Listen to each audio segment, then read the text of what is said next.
I was 38. I was single. I was living my best single life. I lived in Budapest. I was having a lovely time.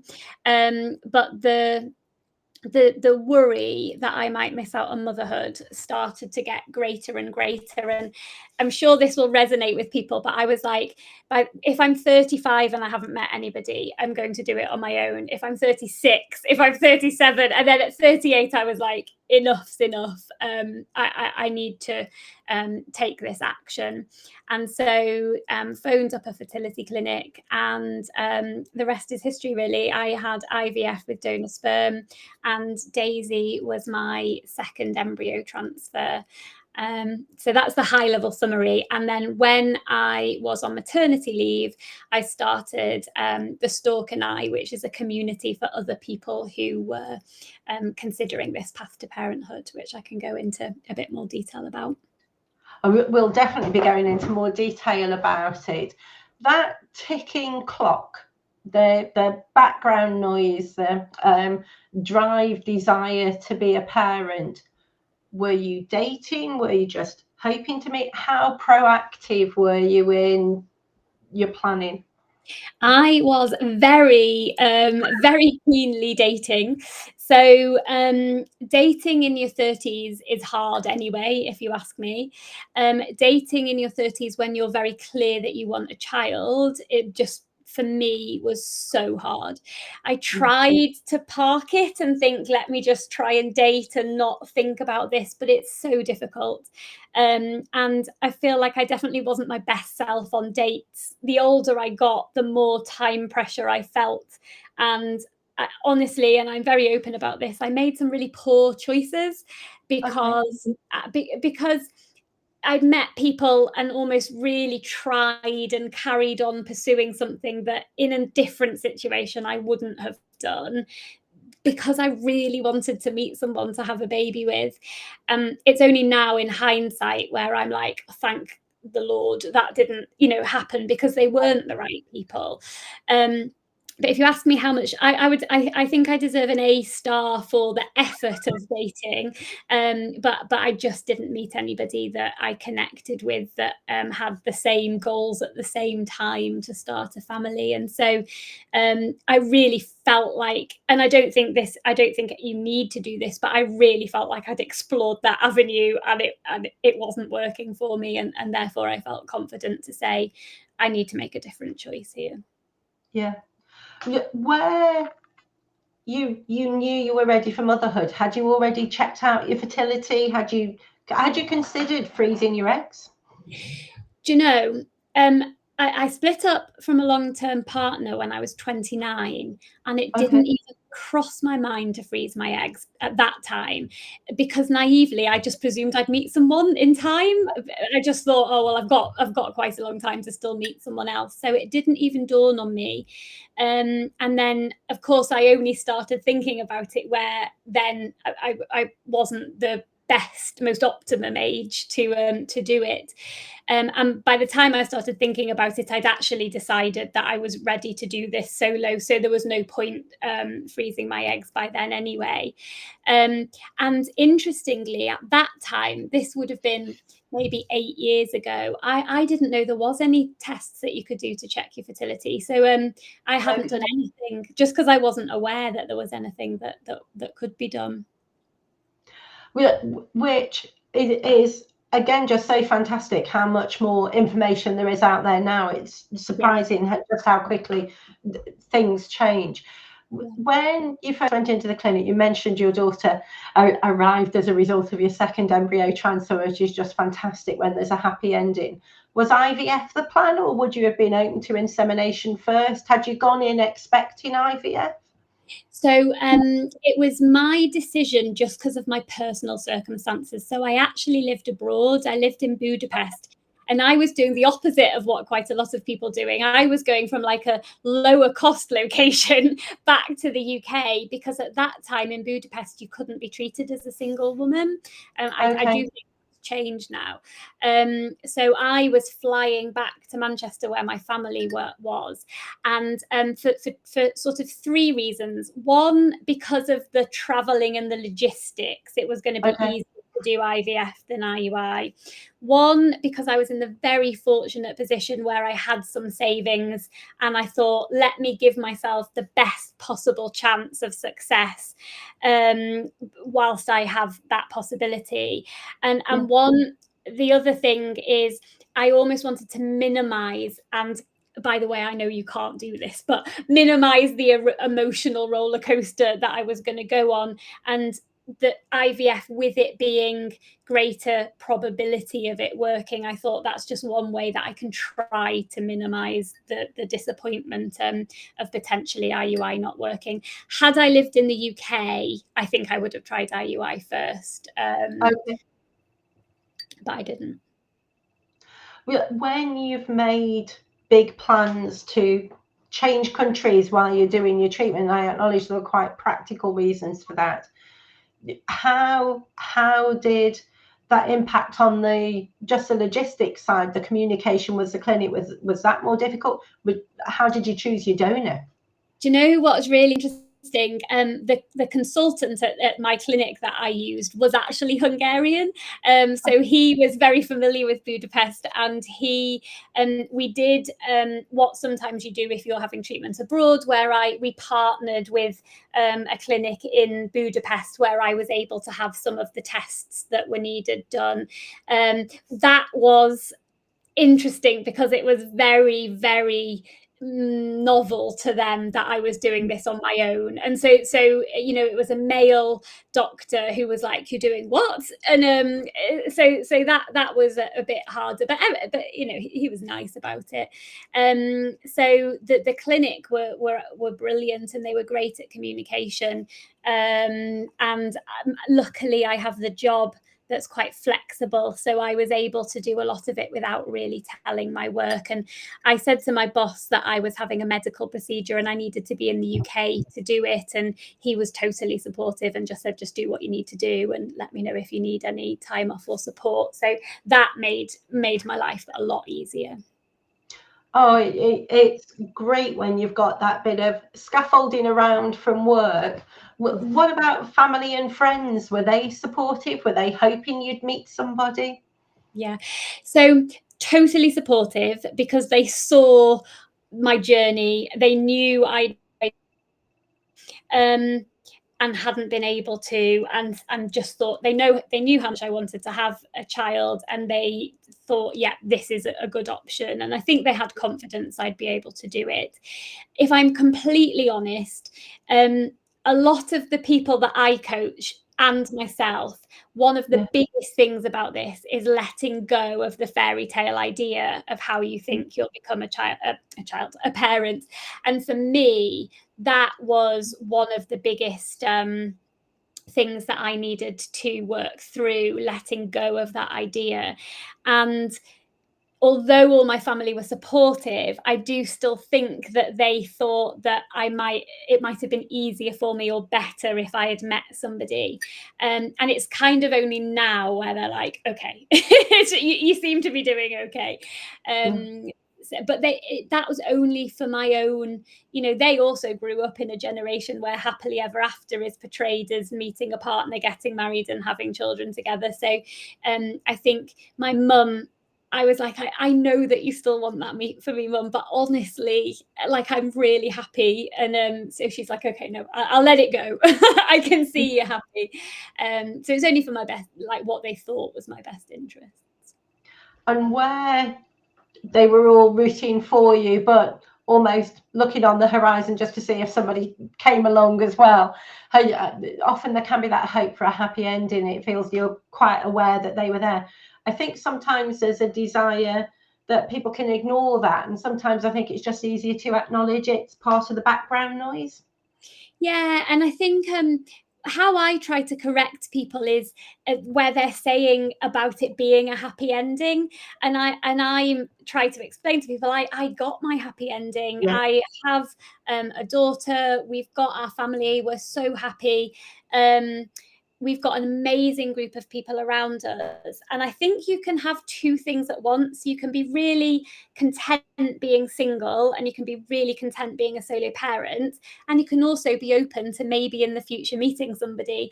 So I have dated from time to time throughout the journey, but just it hasn't resulted in, you know, meeting anybody serious. So, but I don't see that as a happy ending. I see that as an addition to my already perfectly whole situation, if that makes sense. I love that. I always say it as choosing not to settle for the wrong relationship. It's really easy to find the wrong relationship, much better to choose not to settle. Yeah, definitely. And great that you're open to dating. I think an awful lot of people can have a sense that if you're a single person, you shouldn't date.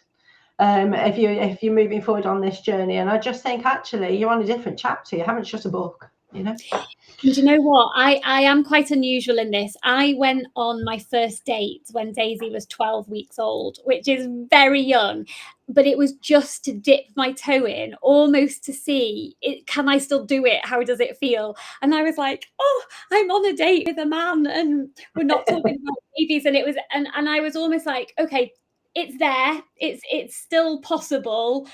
Let me park it because it probably isn't the right time. But I almost just wanted to test it out.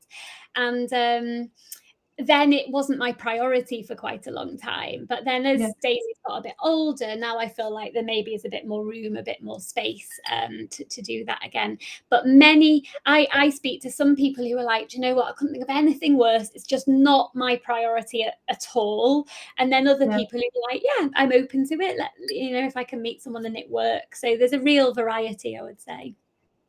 It feels almost it was right in your bones to move forward and embrace treatment as a single person.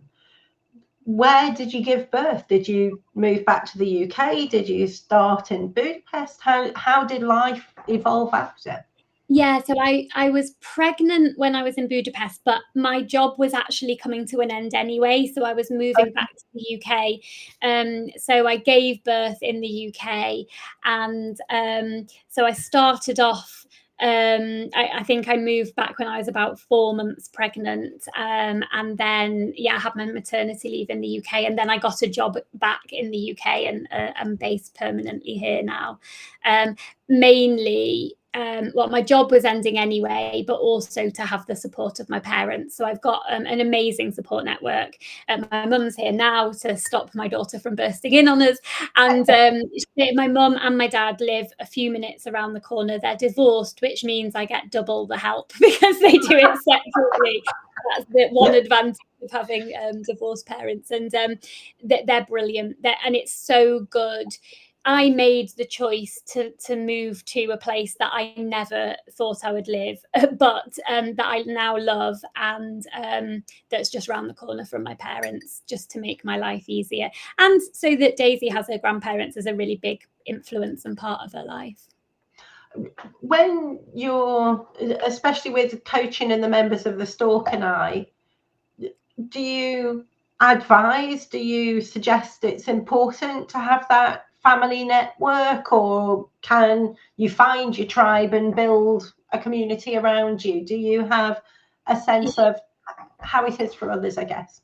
I've got a webinar actually that I recorded saying how to choose where to live as a solo parent, because it's not necessarily an easy choice, and it's one so many people go through to say, do I stay where I am, where I've got my friends and I've got my life and I've got my job and often I've got my house, or do I move closer to family? And there's just lots of different considerations to bear in mind, from job, from the cost of where you are, for how much your family will be able to help you versus how much your friends will be able to help you.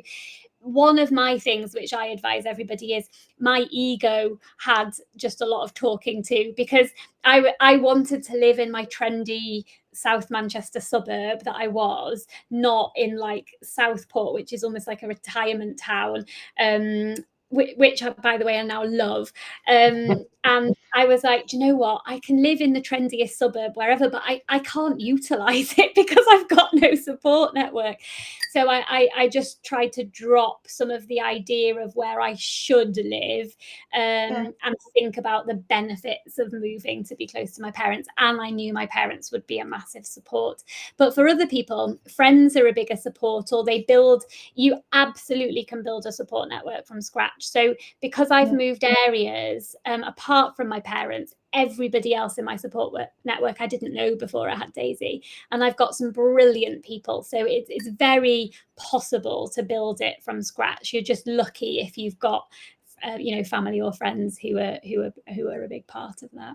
I think that's so important. We've got lots of professionals who are listening this evening, and often in clinics they can be so keen to give the right advice and say, it's much better if you're going to be near your family, and often it always isn't that. So it's beautiful to hear, listen to what feels right for you, just as you have done, almost have a bit of a cost benefit analysis, but looking at the emotional cost as well as the practical financial costs. And the other thing I would say is, make it the right decision for you, because I could look at all of the things that I miss about where I used to live and what you haven't got here, but actually I just decided I'm moving, let me embrace it. What does it offer? And let me just focus on all the good things that about the move. So some of it is our mindset as well a bit, I think, isn't it? I think that's so important. You also mentioned that the communication with the clinic was really great for you and really positive. And I think, sadly, I'm going to be judgmental. I think that there's still a few clinics where it can sometimes be a bit difficult for single people. Especially if I'm based in Wales, and we have NHS provision for single people, and some of the boroughs in London do, and some areas of the country, but most often people who are embracing fertility treatment as a single person are paying for it. So you kind of hope that all of the clinics are supportive. What's your experience of how things are on the ground now? Does it feel more positive? Is there still the odd niggle? I think a lot of the clinics now, I think, and I hope, are very used to having single women coming into the clinic. I think my understanding is it's the largest growing demographic. So you may have, outside of the clinic setting, it's unbelievable what some people still experience. People were messaging me the other day to say, I had put a post on Instagram about people suggesting to have a one-night stand as an easier option than going through the IVF process. And some of them are medical professionals. Like a GP had said to somebody, why don't you just have a one-night stand? And you just think, oh my goodness. When I was going through the process, it did still feel like you were going through a process that was designed for heterosexual couples. And I'll give you, it's lots of tiny little things that on their own, certainly for me, weren't a big deal. But when you sort of add them up, you're like, gosh, it really isn't designed for me. And just a small example is, on the paperwork, it says partner's name, and then it's almost like a cross through it. No, there isn't. And that's just a small thing, but you just think, I haven't got a partner, so use the paperwork that doesn't have partner on. And am I impacted by that? No, but some people are. And if you constantly are coming up against things where it's been designed for a different demographic, it can just be a bit wearing. But I do think it's getting better. I think people are listening, and I think as more and more people have this treatment, that it will be its own demographic with its own process. I think COVID, where the consent forms have been separated and sent to separate people, so you just fill out your own information, hopefully makes things a little bit easier. One of the benefits of COVID, there aren't that many, but there you go, if it makes that consenting process better. Again, just thinking about that, I know we've got people from all over Europe who are joining us this evening, will be listening later. You mentioned in Budapest at the time that you were having your treatment, they weren't treating people as a single person. Are you aware of more single people still coming into the UK because we welcome single people having treatment, or does it feel more worldwide that single people are accessing more treatment? What's your feel? I think that, so people that come to me for coaching is worldwide. So sometimes we have people from Australia joining first thing in the morning, and then people might so literally worldwide people are joining to talk about the process, because it doesn't matter what country you're in, the feelings that you're going through, the emotions, it's the same. There are still some countries, and I am not the authority on this, that don't treat single women. And so I think people are sometimes hesitant. We don't assume that every clinic will treat single women. So I think many people start off by checking, does this clinic or this country treat single women? So I don't necessarily know if it's people coming to the UK, but I think there are certain countries where you have to pop across to the next country along, because the country you live in. I mean, I don't think France treats single women still. So people sometimes go to Belgium, I think. So there's definitely some movement where some countries don't treat single women. It's great that the Stork and I supports women all around the world.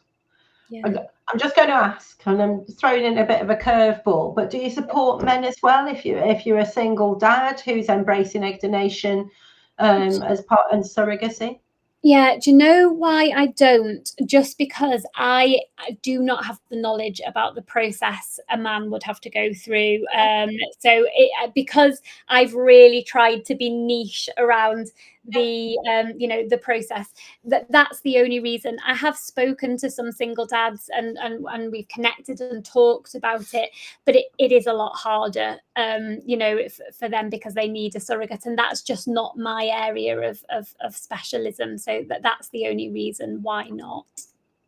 On a practical level, I think when there is so much more support available globally on fertility journeys, sometimes it's nice to be that bit niche. You know exactly, I can go to Mel if I'm a single woman looking for fertility treatment. Where do I want to get all that information? I'll look at the Stork and I. And you know what's really nice? It's what you said, wherever in the world you are. On my group coaching course, we do like an introduction. And, in the last course, there was 14 people, and we went round and we all introduced, and people were from a lot from the UK, but from some different countries. And everyone said, just hearing 14 people talk about their situation, and the fact that no matter where in the world we are, we're going through the same thing, we want the same thing, we're experiencing the same challenges. Some people were like, I don't even need to listen to the content now. I just feel so reassured that there's other amazing women who are in this same situation. It's not just me, because that is the one reason why I started initially the Stork and I felt like I was the only person in the world who was in this situation. I was just like, why is everyone else managing to meet a partner? And it felt like I was the only person who hadn't done that. And I didn't know a single other person who was going through it. And when I shared my story, I wrote a blog post and shared it. So many people contacted me saying, I'm in this exact same situation. Thank you so much for sharing. And I thought, you know what? We need to connect these people so that people don't feel alone in this situation, because there's such a power of speaking to other people who really get your situation, and you can talk it through together. So that's what first sort of inspired me to start the Stork and I. I think that's so beautiful for professional fertility professional listeners around Europe. If there's anyone from any other part of the world who's listening in, to know that there is this support there for single women, because there is that power of the group hug. It doesn't matter if you're virtual or where you are. It is just that, I get you. I understand. Yeah, and I connect pregnant solo mums, so they're all going to have babies at a similar time, and they get a WhatsApp group, and it's exactly that. It's about, they are in contact every day with each other. People message me saying, this group, thank you so much, because they just immediately get it because you're in the same situation. And you have friends, brilliant friends, who try so hard and they want to be there for you and they want to support you, but they're just not in the same situation. So they sometimes don't understand. And so you can connect so much quickly with people who are in the same situation because they just immediately get it. So it's so powerful. Where you mentioned that you put your post online, and I'm thinking of the NAF GP who suggested the one night stand. I acknowledge, outside of the regulated system in the UK, but all around, there seems to be a growing number of platforms for unregulated sperm donation. Is that something that some of your members embrace? Will they find a donor online, or are they all going through clinics? Do you welcome anybody who's a single person and has embraced help from a donor? Yeah, so it's open to everybody. So because a lot of the things we talk about is the emotional side of it. We do talk about the process and the practical elements. So there are some people who are choosing known donors. And I think with known donors, there's almost two different categories. There's someone who's actually known to you, who you are considering, I don't want to say co-parenting, but there's a scale, isn't there? It's almost like from I know who it is, but they're not going to be involved at all, to almost to co-parenting and everything in the middle. And then there's people who you meet through this process to do this with. I haven't got loads of information on that. I point out some of the risks and some of the things to consider. And I'm also on the advisory board that Leah Gilman is running around that known donation piece, because I know she's doing a lot of research on it. But a lot of, no matter what the process is that you're using or how you're doing it, a lot of the things that we discuss is like the emotions around it, the support network, the practical elements, talking to your child about being donor conceived. So there's it almost doesn't matter. There's still a lot of crossover of the process. That again is really interesting and can be reassuring if there's anybody out there who is working with people, supporting people who've had treatment outside of a clinic, to know you're there for them as well. Again, that just feels a really nice, safe holding space, that it's very inclusive. Yeah, and also you can connect people who are in more similar situations then as well, because, you know, working out how to have a donor in your life, if you've used a known donor, you know, there's people who have made it work really well, and there's people who found it really challenging, and actually connecting them for them to talk that through can be really useful as well. Yeah, and I think again there can be a bit of a spectrum as children get older. Their needs, wants and desires can change, so having that backbone of support, the bit of scaffolding in place, if they have a wobble, they know there's people there they can chat to. Oh, so beneficial.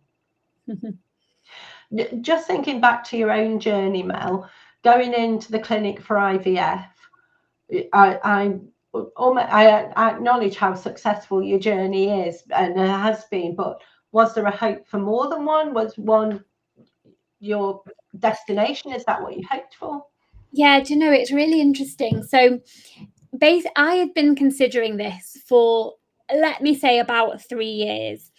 And thinking, what am I going to do? You know, what are my options, etc.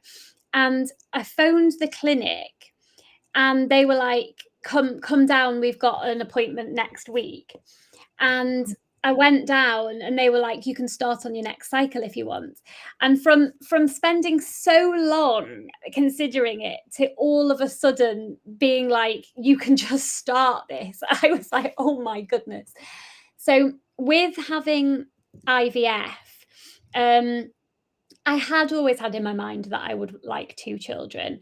And I think it's very much back to that fairy tale. I thought I would get married, have a child together, and then have another one. I just assumed that would be the course of my life. I had 3 embryos frozen. The first one, sadly, was a chemical pregnancy. So I got a very faint line, which got fainter over time.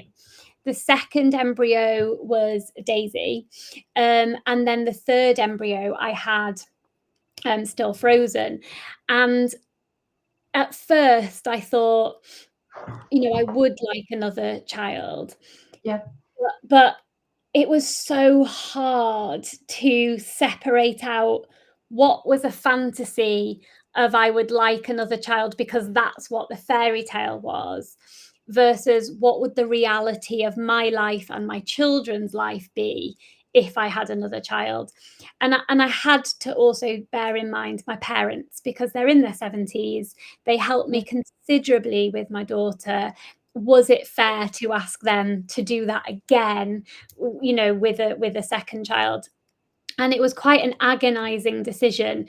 And I sort of made it by just putting it off and putting it off until the way that I came to the decision not to transfer that last embryo was because I thought to myself, even if I met someone now and they wanted to have children, I still don't think I want another child. Daisy was at that point 5, and I thought the thought of going back now to having a baby as well as a 5-year-old, I just don't think I could have given either of them enough enough time and enough attention and still have anything left for myself. So the fantasy definitely was 2. I think for me personally, and I've seen solo parents who I massively admire who've got 2 children, but for me, I just felt like it wasn't the right decision, and I think I would have. I don't think you regret it because you make the decision and you just make it work. But I thought it probably wasn't making life as easy as I wanted it to be. I love that, Mel. And I will tell you why I love it, because I acknowledge how agonizing that decision was in your body. Yeah. And so often I work with people who are so self-critical because they feel they're procrastinating about a decision. Yeah. No time is ever wasted. Time is the most precious gift we give ourselves. Again, it's that, you go with what feels right at the time. And with fertility, it's often 51% good enough. 49% chubbing away in the background. Yeah, exactly. When you reached a point where it felt right not to go ahead, how did you decide what to do with your embryo? Again, it's so hard. You just want to do nothing because then you don't have to make a decision. And for me personally, I opted for is it research, I think, so that it can be used for research. It just felt like, because I'm, I work in this area and I know that, we need to understand more about things, that just felt like the right decision for me. But it was really, really hard. I kept on just paying, and it's not cheap. And I just kept on paying because I didn't want to have to make a decision. And then, like I say, I'm 46 in 2 weeks. And I just thought, I don't, for me personally, already having a 6-year-old, I don't want to have another child. So that's kind of what helped me time, like you say. Again, just acknowledging 46 years young.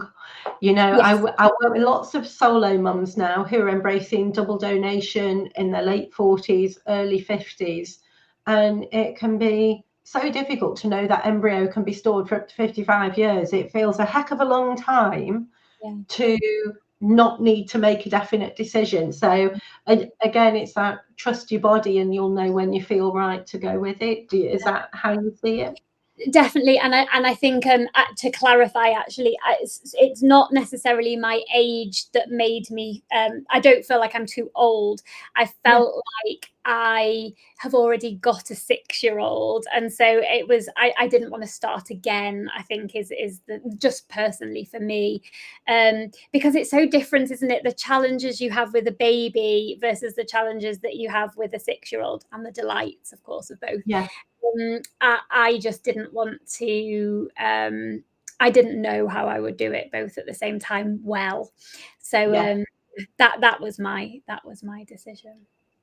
Again, fantastic to acknowledge just how every individual sees things from their own perspective. We know what we can cope with, and often we don't know what we can cope with or what we can't cope with until you're in that situation. So and many of the clinics now work with women into their 50s, whereas before a lot used to start at a much younger age. Thankfully, things are much more open and case specific now. And everyone's just got different everyone's got different passions and priorities, haven't they? You know, some people want to prioritize career, some people just dream of having the child and the family, and that's the priority, and it's completely dependent on the individual. And you've mentioned that part of the Stork and I, one of the areas of discussion is often about sharing information with a little person in the future once they arrive. Can I ask at what age you started to talk about your donor with your how did those conversations evolve? Yeah, so basically, I am in the very lucky position that I've got my own podcast, and I've interviewed lots of very wise people. So I've learned a lot of things through interviewing people. And so much of what I learned was start straight away. And so honestly, I felt ridiculous. I had a little baby who didn't understand anything of what I was saying, couldn't read or listen to any books, but I immediately started reading the Donor Conception Network book to her. And I interviewed somebody from my podcast, Sarah Sproul, who said one of the main reasons to start reading the books literally straight away, there's a couple of different reasons, but one is for our own nervous system, because a lot of the language in there is not common language that we would usually talk about. When I started to consider this process, I never thought I'd talk about sperm as much as I do. And you know, some people, it does have a reaction in your body because it's not a confident topic to talk about. And so what some of the experts had said to me was, start talking about it before your child is old enough to ask you any questions or answer back, so you've got the story really confident and clear for yourself. So I started literally from when Daisy was a baby. There's lots of periods of time where she wasn't interested. She's like, I don't want to read this, I want to read the Gruffalo. And you know, we go with whatever she wants to do. But the you know, I have talked to her a lot in lots of different ways, read articles. I have lots of solo mum friends, so she has lots of donor conceived friends, and so we sort of talk about it from that. And then I try to talk about it just in day-to-day life. So if she's like playing with Barbies, which by the way she's obsessed with, you know, you talk about, well, maybe that one hasn't got a daddy, maybe that one's got two mummies, or maybe that one's just got a mummy, or, and she's like a solo mum like you. And I was like, exactly, maybe. So you can almost just use everyday scenarios to weave it in. And I think the main thing now is that I try to get her confident, so that if anyone asks her, she feels very confident to be able to. It's unbelievable how early people start asking children. So she was at nursery. She must have been 3 or maybe nearly 4. And, you know, one of her friends said, but where's your daddy? You must have a daddy. Everybody's got a daddy. And what I learned from one of the donor conceived people that I'd interviewed was, we say she's not got a daddy in her life because she hasn't got one in her life. And I said, no, not everyone has to have a daddy. Like, some people have just got a mummy. And now I try to help her so that she can have those conversations confidently. And sometimes she'll come to me and say, oh, this person said this. And I say, well, how, you know, do you know how to answer it? Do you want some help thinking about how to answer it? Do you feel okay with it? And she'll have different emotions about it. Sometimes she's completely fine. Sometimes kids don't want to be different, and other times they love being different and they love having a story. It depends on the day, doesn't it? So we talk about it really openly, and I try to make it a topic that's totally on the table, totally fine to talk about, to come to me with anything about. But she's very lucky because it's very normalized, because we've got so many solo parent friends. It's not like she's the only person in this situation. She knows loads of people in this situation, which I think helps. I think it definitely makes a difference, just normalise it and being able to talk about it. And when you said talking about it from when they're babies, I just think it gets you comfy with the words in your mouth and how the words form before they're old enough to ask any questions. Yeah. The HFEA in the UK, just before Christmas last year, put out the press release that they were planning to change the law to make the donors identifying information available to parents from when they give birth. Is that something you think would be helpful? It feels very mixed from parents, donors, donor conceived people. It doesn't feel anyone's fighting for it, but the HFEA are keen to do that. How does it sit with you?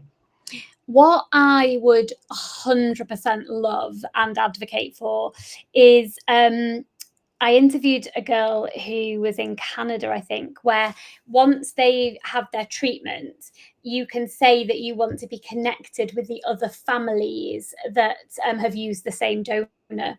And so you have the opportunity to use to find donor siblings from birth rather than from 18.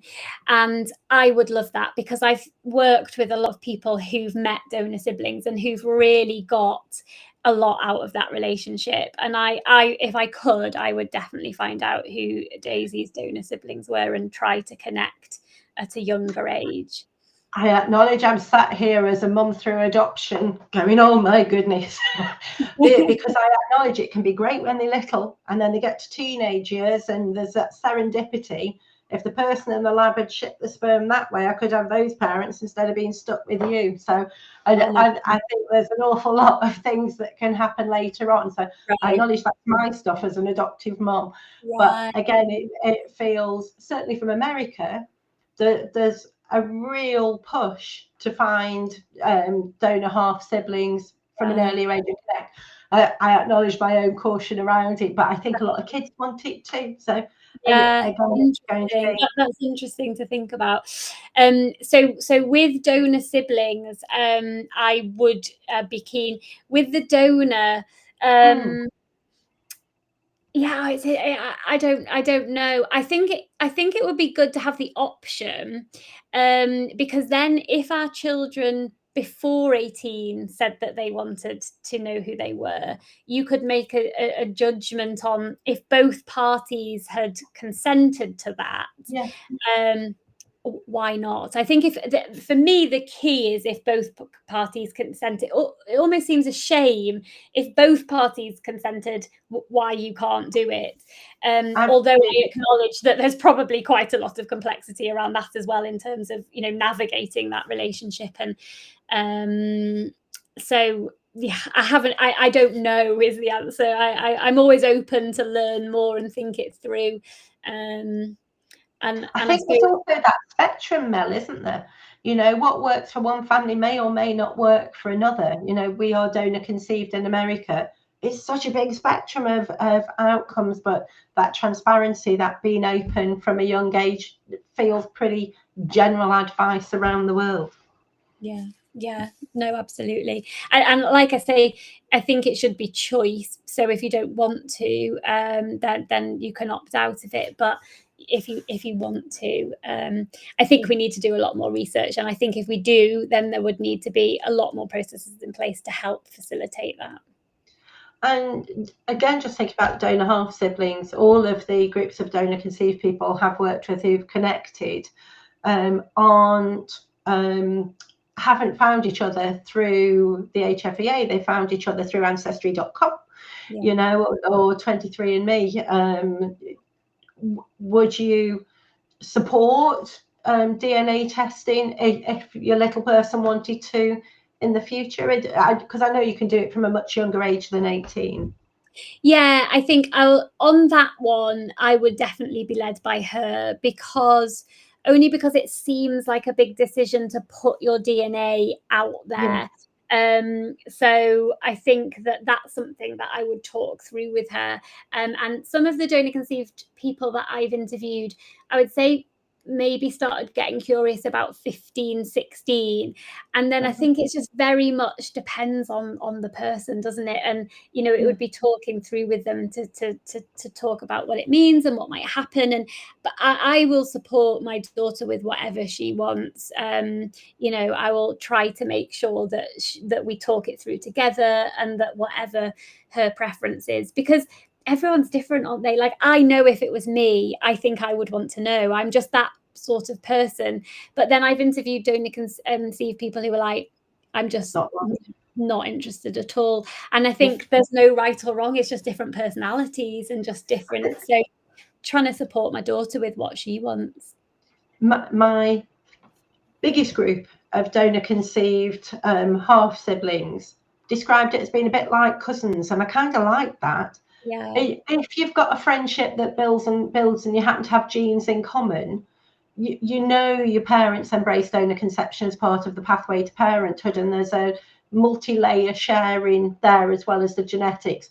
If you don't get on, you might be part of the big WhatsApp group, but you might not join a break-off one. So again, it feels knowledge is key, and if you've got support from your parent, people tend to cope better than if they're looking for a donor to find someone and haven't got the support of their family. So you being there ready for your daughter feels actually whatever's right for you, we'll do it, I'm there for you. And I always think of it like the cousin thing. You know, we're not close, let's be honest, to all of our family members. It's, you know, some of it is logistics, you know, location, interests, age. So I try to sort of think of it in the same way, that just because you would maybe have half siblings that are conceived with the same donor doesn't necessarily mean you have to have a relationship with them. That's your choice once you know who they are, in the same way that maybe if you've got lots of cousins or aunties and uncles that live far away, you also might not have a close relationship with them. So sometimes I think of it in a similar way. Yeah, but I also think if there's somebody who lives far away and you get on, you kind of make it work, don't you? That distance tends to actually just not be too significant at all. You can build that relationship and be in each other's lives. True. When you chose your clinic, it feels it was quite a factual decision. You were coming over to the UK from Budapest. You wanted to be close to family, and Manchester felt the right clinic for you. Did you consider other clinics? Did you look about a bit, or was it just quite a straightforward decision? I did, and I don't want to lead you to believe it was factual. It was totally emotional. So I phoned up 2 clinics, and the one that I chose, and it's you know, there's no right or wrong answer, is it? But the receptionist was like, oh, yes, come down, we'll get an appointment for you, come and chat to us, we'll talk you through it all, don't worry. She was like your auntie who just giving you a hug. Oh, and that's what I needed. And then the other clinic I rang, very professional, but very, like, you know, professional, I suppose. And I went with just the one that made me feel warm and cozy, rather than the you know, so literally nothing bad about them at all, but I did end up going more on emotion and the fact that I just felt like I needed that virtual hug, and that's what they gave. I love that too, because quite often when you're thinking about a clinic, you want the practical bits. Yeah. But if you've got a choice, I always say go in if you can. Speaking to the reception, you need to feel that they've got your back, don't you? Like having that warm hug, and that people see you and feel looked after. And I think for clinics, don't underestimate how important the person answering the phone is, because honestly, that person can sway you into choosing that clinic if they you know, if they make you feel like you will be a valued individual rather than a number of a person going through. When you were looking for a sperm donor, some of the sperm banks are affiliated just to the clinic. Some are overseas. A couple are a few are in the UK. Were you swayed by the legal framework for those who are outside of the UK? In the UK, we have a 10 family limit. So if it's a UK sperm bank, Often it's just a 10 family limit, but not always guaranteed. If you're importing, it's a 10 family limit in the UK, but there can be other offspring outside of the UK as well. Was that something that factored into that decision? Honestly, it wasn't, because it was 8 years ago and I didn't know anything about it. I'll be completely honest. So I know so much more now. And a lot of people say from that time, gosh, you know, we went into it with our eyes closed. We didn't know half of this stuff. And so I didn't. I used a clinic that had a sperm bank attached to it. And so I just went with that sperm bank because it was almost like part of the process. So it's a UK-based sperm bank, and probably the 10 family limit in the UK is more stuck to in terms of they don't necessarily export that sperm. So it however, they may in the future, and you don't know if that person elsewhere as well. But it was interesting because you get very little choice in that situation. So I filled out a criteria of what was important to me, and then I was sent 2 profiles. And at first I thought, 2's not enough. I need to see more than 2. And it's funny because I've done a bit of research on it now, and it sort of says that as a nation, we are now absolutely spoiled with choice, and we want choice with everything. And I had to sort of think through to myself, do I want more choice because I just feel like I should have more choice, or are either of these actually what I'm looking for? And I decided the latter. Actually, both of them were what I had requested when I had asked for the things that were important to me.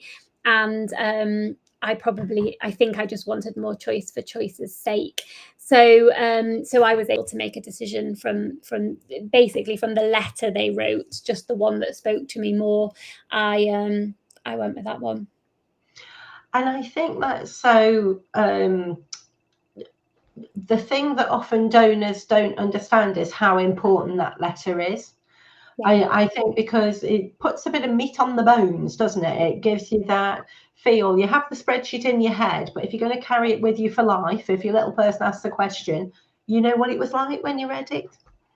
And what's a shame, and I am aware of this, is some people are just more articulate than others, and that's not fair. Do you know what I mean? They have an advantage. So I think it's a really good point that trying to get the donors to understand how important that letter is to helping people make a choice, and really does it give a good overview of them. People who are very articulate almost have an advantage because you know, they're able to express themselves more easily in that letter. But yeah, it definitely was the letter that I think sways a lot of people on the final decision. I think there's also a lot of people who don't want to look at it. And I always suggest print it out and hold it in your hands and get a sense of if you can carry it, because the fantasy of what's in there, if you haven't looked, can be much greater than the reality. And it's also a snapshot of the donor on the day they wrote it. You know, things might have changed later on, so we'd never collude with that fantasy. Cool. You've mentioned a few times just how many things have changed and how much more you've learned since you've gone forward. Would you have done anything different if you were starting now? The one thing is I wouldn't have waited so long. So I, you know, if I would have known all that I knew now, particularly if I would have seen other people do it and be happy, and I could have visualized a different way. And it's interesting because some people disagree with this, but I think it's really important to see people in the public eye doing this. So I do like it when celebrities share that they are doing this, because I think it helps normalize it, and you don't feel like you're the only person who is taking this path. And so I think if I'd had more role models where I could have seen that this can be an equally great choice and an equally great outcome and decision, then I might have not hesitated as long. You know, as it happens for me, that it's fine, that the path that I followed, but maybe I wouldn't have agonized over it for so long. The other thing that I would have done is I would have had some fertility tests. So I would have gone to see somebody. I know there is no test that, you know, that can really tell you exactly what how your fertility is, but at least an indication to see if there was something that was, you know, that needed addressing. Yeah, they're probably the two things that I would have done differently. I think that's so important. Many other countries don't have an NHS. We knock the NHS, but it's not bad. But because they do your smear and you can go there for your family planning, we're quite looked after. If we want something or if there's something not right, they will investigate and treat it.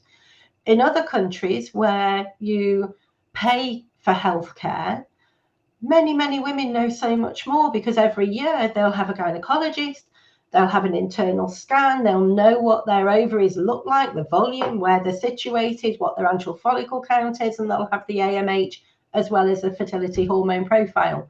Yes, it's paid for, but it is a bit of a fertility MOT, not because you're comparing us to cars, but because you want to be a mother of tomorrow.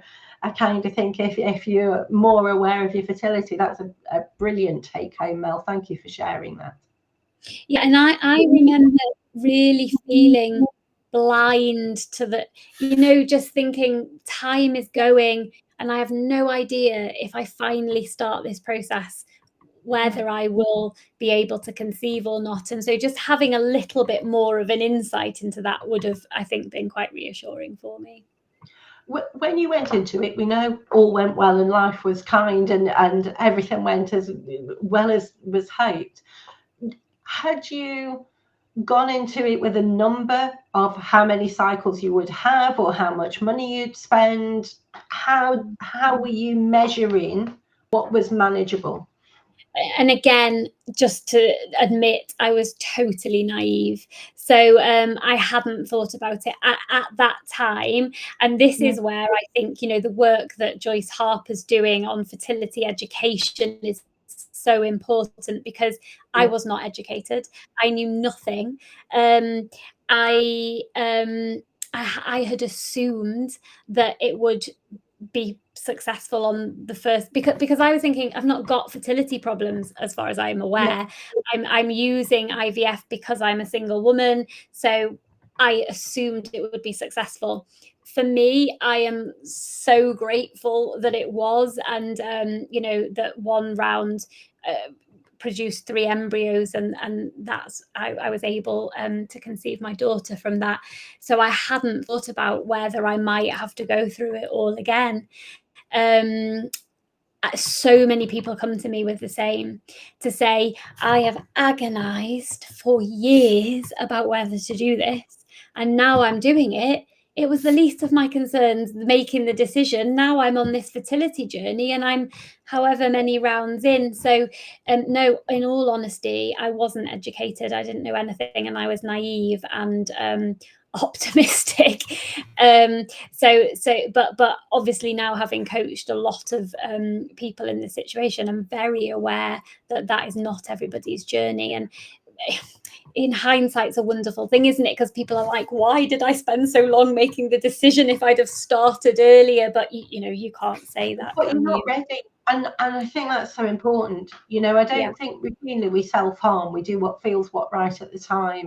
Where you said, oh, we should have started early, I'm sat here thinking, yeah, but you might have always wondered, what if, but maybe I've waited long enough for my prince to come, you know, or princess, you know. Again, it's very much that wanting to be where it feels good enough for you. And sometimes you create space, Mel, and the magic happens as it has. Yeah, exactly. We do need to finish, but I thank you so much for coming along tonight. For anybody professional listening, please do know, if you've got patients who are single women who are looking for support at any stage of their fertility journey, Mel Johnson, the Stork and I, she's there for you. What a great resource to know about for patients. If you're a single person going for treatment, look Mel up. My goodness, there's lots of information out there for you and lots of resources. I look forward to hearing from you again and working together in the future, Mel. But for everybody who's joined us this evening, thank you so much, and hope you all have a lovely rest of the evening. The video will be on the My IVF Answers website later on for you to watch again if you'd like to. Thanks, Mel. You take care. Thank you. Thanks.